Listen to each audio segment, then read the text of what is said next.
The project itself with Jacobs, we're hoping to wrap it up by September. We do need to do a lot of data verification. It, we're looking at capacity, current projected enrollment, comparing their capacity numbers with other capacity studies that the DOE has done in the past, just to make sure that we're on the right track. We know exactly what's going on. And also there's continued coordination with the DOE GIS database project for the dashboard with Esri. So that's all I had for today. With that, we'll open up for questions. That's a picture of our new cafeteria, a fairly new cafeteria at Lahaina Luna. They have an unbelievable, unrestricted view of the water out there. It's just a gorgeous recent facility. Peter. Yeah, thank you for the presentation, very, very informative. You just touched on what I'm going to talk about now. That's a tremendous view. It was built that way. So when you talk about process overview, and I don't know if this is the place to bring it up, but are we building a building as a learning environment when we take into account we need to develop a new school? So is it being built as a building, or are we taking into account to maximize learning efficiency? I don't know, I'm just asking. Yeah, Ho Kelly is probably the greatest example we have right now. It's Right. our most recent school that we've built, and we built it specifically to create learning environments. So this will continue in terms of your... For new facilities, we certainly have the ability to do that, and again, this helps us. The hard part is retrofitting a lot of our schools to that 21st century learning environment is certainly a challenge. But we do, and again, I would say we have some great examples of where we have done that, where we've converted some of the existing space that we have into a more conducive learning environment. Yeah, because as ESA takes effect and we get into more project-based and things like that, I think the traditional learning in classroom will should change in terms of modern technology and things like that. So I just thought I'd bring it up. Yes. Bruce. Dan, thanks for the presentation. It was helpful. The age of the buildings, particularly in the Honolulu district, is alarming. I had the opportunity when my daughter was in swimming to go to some of the high schools in that area, and the high schools in the Honolulu district are particularly alarming, some of them. How is this going to inform the decisions you're going to make, particularly as to those issues? Again, it's hard to make a plan if you don't know where you're at. And again, this is, I think, our assessment of where we're at, so we can plan strategically around that. To address particularly Honolulu, again, I think Farrington is a great example. We have a complete school plan. It's a phased plan, but you currently see a lot of work on the auditorium. The auditorium is going to open here this next month. Again, a complete rebuild of the auditorium, as well as again the stadium and some of the athletic facilities. But we have a plan to go in and do that. And again, it's information like this. It doesn't take much to just walk around those campuses, and obviously you realize those are in need of that. But again, keeping our eye on both sides. What are we building? But what are we, and how are we rebuilding, or again remodeling facilities is certainly all part of what these guys do. Well, it kind of gets to your last slide, the legislative priorities and what you're going to do with this. And obviously that comes in part to the board, but is it the plan to make some of those much older buildings, particularly at the high school level, a focus in the near future? I would say definitely, and it always is. It comes down to our priorities, and then again how we are appropriated. So just on that process too, just so you know, again, particularly when we talk about repair and maintenance, which is Greg's, he's in charge of all the repair and maintenance for again our CIP dollars. We go and sit down with every principal every year and ask them to prioritize what are your priorities for your school. They're the ones that know best. But then we again follow with the funding that we do have. We try and spread it out and make it as equitable as possible. But we are in constant dialogue with the school and the principal to determine exactly what are the needs of the school. And many of those, again, I wasn't here for the development of like the whole school remodels and whatnot, but those are obviously, it was very obvious that Farrington was one of those that needed it, so that obviously comes into, and a lot of those are also done through, again, specific legislators who have the ability to actually line item those, you know, for a whole school renovation. Ken, thank you. Great presentation, guys. You know, I like data, so I understand the importance of getting an inventory, but, you know, the question is, what are you gonna do with the data? You sort of hinted on that as far as it's gonna help you identify the schools, the maintenance, and how you're gonna do the CIP budget, but if you can take that a step further, because I think you said this study is not gonna be done till September, and I think your 2017 CIP budget is due October, so so what is this study costing us? I asked that question after talking to you earlier today, and again, I think you might find this item, it appears to be very costly. We went to the legislators 2 or 3 years ago, 5 years ago, and started asking for an appropriation for this. And we were appropriated from the legislators, again, $5 million for the total project. I don't know how much we've committed to at this point, but I think it's right around $4 million. So we have $5 million appropriated, we spent $4 million, and you're still working on a dashboard for how to use the data? We are, and again, the exciting thing is, Greg touched on it a little bit, but because we're getting this data in a GIS format, we will be able to lay that onto a map. Someone can get on their computer, they can click on a school, and you can get into the ins and outs of all this CAD information for each of the facilities, and we can then layer all kinds of information on that dashboard as well. So if one of those, for example, is tying it in with our Maximo, which is our facilities maintenance branch type stuff, but you can even click on a school and see what work orders are still out there, what work orders are being done, what work orders were done. There are ways in which we can have a much better control over the immense amount of data that we have out there, and it's actually all talking to each other as well. So again, bringing my facilities maintenance branch information into stuff like this, there's ways in which, again, I think we can do this across the board, even from school performance type stuff that's well out of my swim lane, but we'll be able to bring all that in, and again, what is public information out there, people can actually navigate, and it'll be much easier to navigate. I think, again, it's all. Yes, there's going to be a proactive tool for you in the sense that now you know the condition, you know if you're over or under capacity. Is this something like Greg for repairs and maintenance, the age of the buildings, and you already mentioned, you talked to the principal, so you have a list. Now, will this data give you more information in the sense that if you look at IA Library as an example and say, well, I know I have a leaking roof because the town's all.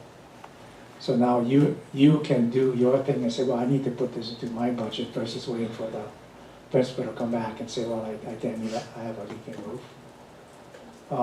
And just while I'm while I'm there on the CIP budget, it's kind of important from my perspective to see, and we talked about it then early this morning, is how the CIP budget is done. So if it's a top-down, bottoms-up, but it appears that you have now the data to be able to even be more proactive in coming up with a very well-documented CIP budget, correct? Okay. So. Yeah, so I think on the repair and maintenance side, with any old building, you try and maintain it to extend its life as long as you can. But like a car, there comes a point when the repairs exceed what it makes sense to do. At some point you have to get a new car. And so I think that same kind of thinking works with buildings, where we see the amount of repair and maintenance that the building needs, the cost of what it would to do that, and that'll help us in our decision making, in making the judgment calls to determine in prioritizing the various buildings and what needs to be upgraded and whatnot. I'm sorry, is that what you're asking? And I would add to that, again, I think this gives us much more granularity. It's not just anecdotal that our buildings are old and whatnot, but it gives us the granularity to be able to go to the ledge and go, here's why our CIP request is what it is, because, I mean, look at the age of these buildings, look at the, again, capacity issues that we're having in certain areas. And again, I think it really allows us and gives us the facts to be able to create those arguments and those discussions. And I think my basic question is, if we're using the data as after the fact or before the fact? And I think, since we know what the data is, and you mentioned your school age, is that something that, you know, Kathy's and the Amy's of the world are gonna be saying, well, this is what we're gonna do, we have a 100-year-old building at McKinley High School, so we need to change it. Is that something that's gonna be in the budget, or is that, because that should be part of your strategic plan as far as how you're gonna be spending your CIP? So this, to me, gives you a very good look into the future. But it also brings up the question that you're doing your gap analysis based on 2006 and 2008 specs.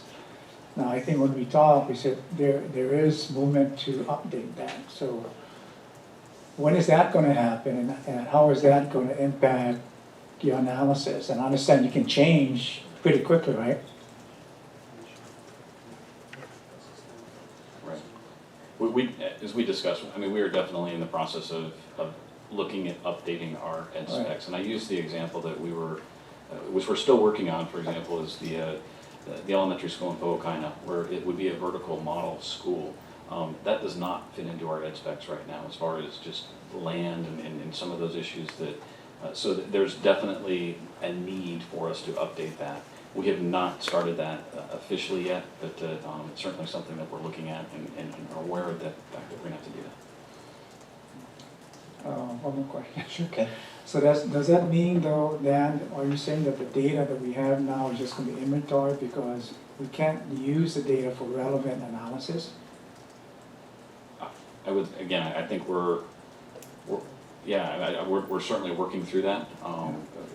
We're at the initial phases of getting this data, but I can tell you, we will be using it to make those strategic decisions No. and those arguments towards that. And I like data architecture. Right. I just want to make sure that, you know, collecting data is great, but if you don't use it in a proper way, what's the sense of collecting the data? So I'm just trying to see how we're going to use it, how it's going to impact us in the future, and how we're going to use it to aggressively pursue some of the things we want to do now that we have the data. Yes, sir. I mean, a lot of old schools, but what now? What's next? Right. We identify them, or are we going to do anything with it? Right. So, anyway, that's. Completely agree. Thank you. Great presentation. Maybe to help characterize better what I think Ken is talking about, is that when you communicate to the legislature, and I'm curious about this, is when you communicate to them the next time around, how in the past have you guys communicated to the legislature in terms of looking at facilities from a long range view rather than a year by year, or rather relatively short-term view? Because the way I look at it, based on the data, you've got a lot of deferred maintenance. So do you characterize that you got this bucket for deferred maintenance and then a separate bucket for new project development? And if you do that, then it puts it into perspective what the magnitude of the deferred maintenance piece is, and then it prioritizes where the funds may need to go. So it may be that you have to forego some of the new projects because you got so much deferred maintenance because there's only so much money to go around. But I think based on, you know, what I've seen on the information that you provided, you got a big deferred maintenance budget you're gonna have to wrestle with. Completely agree. Let me just explain a little bit about our CIP budgeting timeframe. We're on a biennium budget, obviously, and you got to see last year how we went in on our CIP. We requested well over 450 million, and we ended up with a little under 350 million. So again, that's the disparity of what we asked for and what we really feel like we need and what we got. So then we have to go back to the drawing board and go, okay, these are the projects that we had leading up to this. Again, what our need was. What do we need to now cut out of that and roll to the next year? But this biennium cycle, we will be producing a 6-year plan in the process of doing that. I guess that's what I'm getting at, is that Right. there has to be sustainability of the plan, or I think the legislators need to understand this is not a 1 or 2 year plan that you're working on. This is a long range plan that has to be driven over the course of whatever it is. If it's 6 years, it's 6 years. And I would like to get beyond that. I mean, Yeah. again, obviously. I think based on what you got, it's gonna take longer than 6 years. The second question, I guess, and this ties into, I think, what Ken is asking, is that are the facility standards then aligned or appropriate or relevant to what we would consider a 21st century school model facility, such as the vertical model you talked about? And I think the same thing that Board Member Min was talking about. Should we be looking at the standards again? And maybe you already answered that. We will definitely be looking at the ed specs again, like we've discussed. And then, as you know, we're in the process of reviewing our strategic plan, of one of which the goals include, facility success. So how can we as a board help provide some guidance to you, knowing that we're going towards the end of the year, maybe as a way to position for the next biennium request, not this coming one? How do we help you provide some guidance as we look at our strategic plan and then your facilities inventory? Agreed. We definitely, I think there just needs to be more alignment between what you recommend and then what the board sees as well. So that, again, we can both go to the legislature and say to them the same story. I think we're making an effort even with some of our budget updates and whatnot, where we, in the past, have just kind of been going through CIP. I think we're gonna provide a lot more granularity on what it is we're doing with those current dollars, but you're right, I mean, that's driving it towards, we definitely need to work together to engage, particularly the ledge as far Yeah, as. so I think just a suggestion, as you craft your strategic plan, it would be good to present that to the board so we can understand where you're headed and, again, provide some guidance maybe before you go to the legislature. Yes, sir. And then the last thing, you did talk a little bit about looking at population trends and enrollment trends. Are you educating, or what do you plan to educate the legislature on those trends? Because it's going to drive how you look at your facilities and of course the appropriations. We definitely will, and I think that was probably one of our lessons learned from last ledge season, is just, again, our number one priority has always been Campbell High School for this building that, again, we weren't fully funded for. So, but yes, I think, again, with this data behind it to show, again, across the entire state, it's not just, we have our estimates for Campbell, we have all those, and we have them for everywhere, but yes, I think we can make a more informed approach to, again, what's behind our request. Why are we requesting this? And again, I think this data will help us with that. Yeah, again, last comment, you guys have come a long way from where I think you guys have been. So again, I congratulate you on the work that you're doing. Please.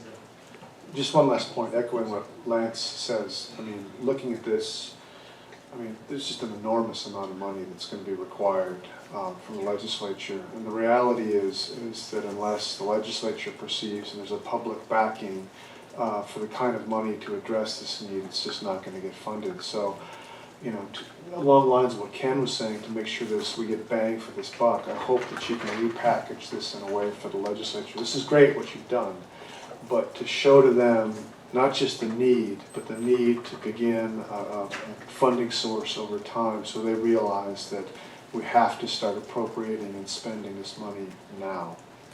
Yes, sir. I completely agree. And I will say, again, for example, HSTA was a huge support for issues like this. Again, they were very vocal this last year in their approach with the ledge, as far as just the conditions of our, and we greatly appreciate that. We appreciate the visibility on that as well. So we will definitely be coming together with a plan as to how to best get this information out to the legislators.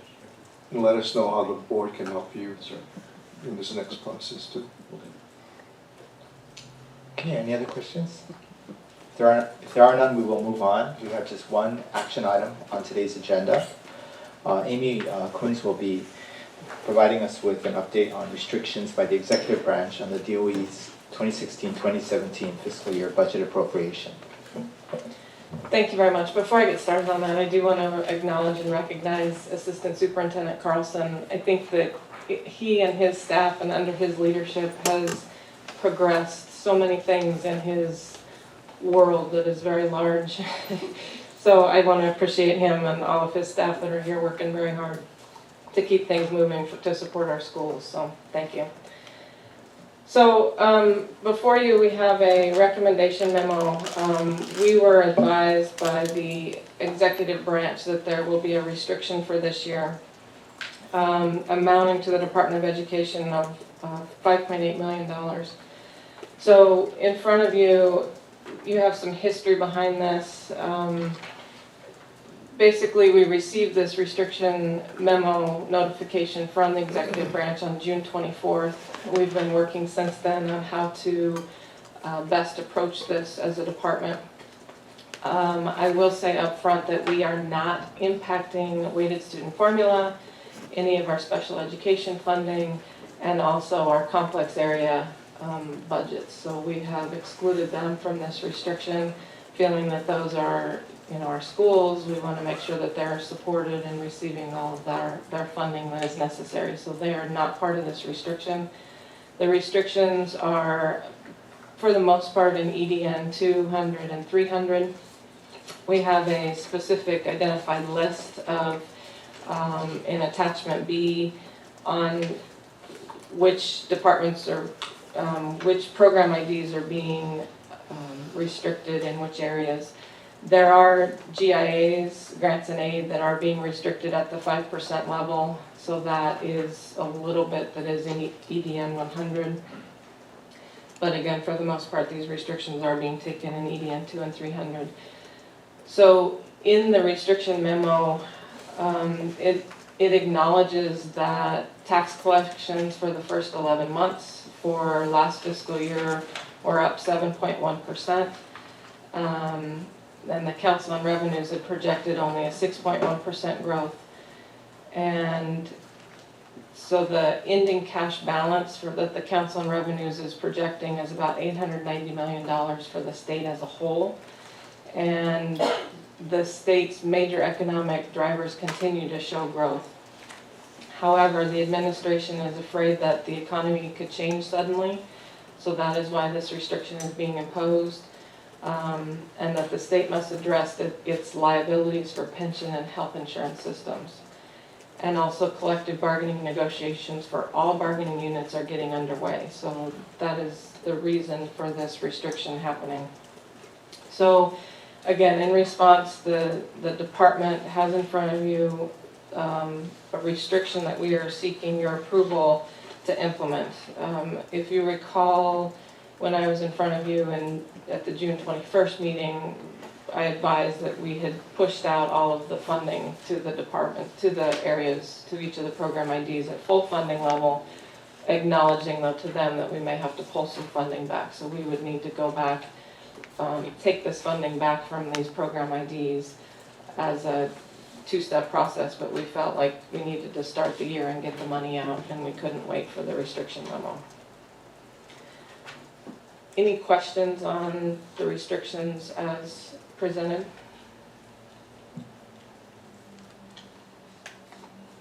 Oh, sorry, Matt.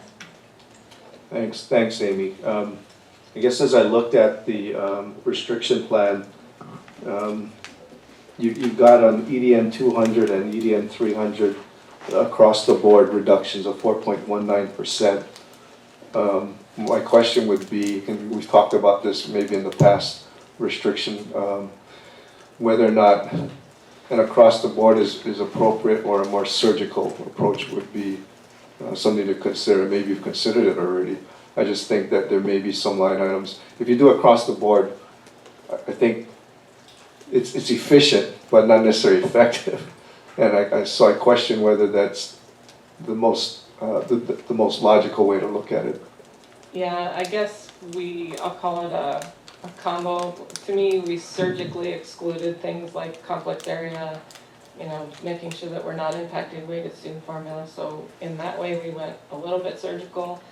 The assistant superintendents within their program IDs still have, even though we did it across the board, they would have flexibility within their areas to increase restrictions in one area and maybe not in others. So they do have, even on paper, it's across the board. They would have that flexibility within their offices and their program IDs that are under their control to make some of those adjustments. Can you speak briefly to the offset using federal reimbursement? Just explain that for the benefit of the board. Yeah, so that is, we did this last year as well. It's COFA funds that are received as a tax reimbursement of the cost of, it's a very small amount, of educating our COFA migrants. So this is folks that are coming from Micronesia, and again, it's a, you know, the cost to educate this population is extremely large. We received $1.2 million, which the application states that that will go to information technology projects. So in this case, we're using it to lessen the restriction amount that's impacting each department, but ultimately we're factoring it in as a restriction. I guess so the following question is, would that have any impact on the students then? No, it does not. Ken? Amy, just some housekeeping things. I had the same question that Lance had on the cost of our cuts, but I'll talk about that later. What is an allocation adjustment? Is that, it seems like it's like a permanent, it's just, there's no possibility we're gonna get that back.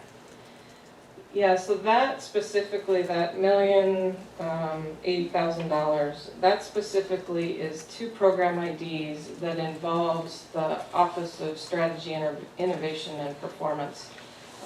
So that is our area that is in charge of all of the strategic plan work and all of the ESSA planning. So we have 2 program IDs that handle that specific area, and it adds up to exactly that $1 million. That restriction was put in place the same last year. So we have dealt with that, again, by spreading that across to other areas and other departments and not eliminating those 2 program IDs. That work is too important to not have those offices.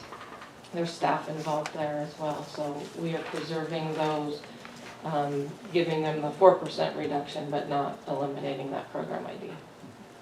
So my statement that it's a permanent reduction versus the 5% contingency, it looks like it may possibly come back. But this is, it's gone, it's completely cut It out. seems like it's a permanent reduction. With the 5%, you're correct that, you know, it's possible the second half of the year we could request for it back, as we did last year. We did receive some money back that we prioritized to other shortfall areas. But we did not ask for this strategy innovation, the $1 million back. On your restriction plan details, what does restriction by character mean? Yeah.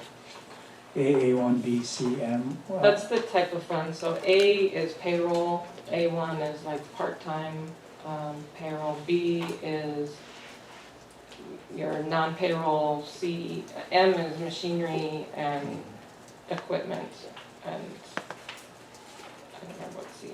C is part of miscellaneous. Yeah. Okay, so when you go across the board, the restrictions, and I am more attuned to not having across the board cuts, but having the various departments tell you, so it's a bottoms-up approach, tell you basically what they can reduce without affecting their program. So I'm not a fan of this, so just to let you know that if we could do it the other way, I'd rather have it done the other way and have the department heads or people actually have a say in how they're gonna reduce their budgets. Now, do we have this every year? And I'm assuming we do. Every year it comes down about this time. So when we do the original budget, do we actually do a contingency budget, say that, okay, you do your budget, but do a contingency 5% reduction? So we don't have to go into this last minute cuts, but people know that there's a cut to be made, they already know where they're gonna cut it. So I would say that the restrictions have been coming down annually, at least since I've been here, which is almost 5 years now. So it is something that we are dealing with. When we do budget, And actually, a couple of years ago, during budgeting, we tried to take some of these restrictions, make them permanent, and prioritize the funding and moving it into other areas.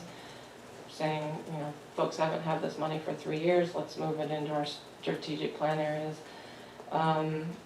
Which didn't fare so well through the legislative process, but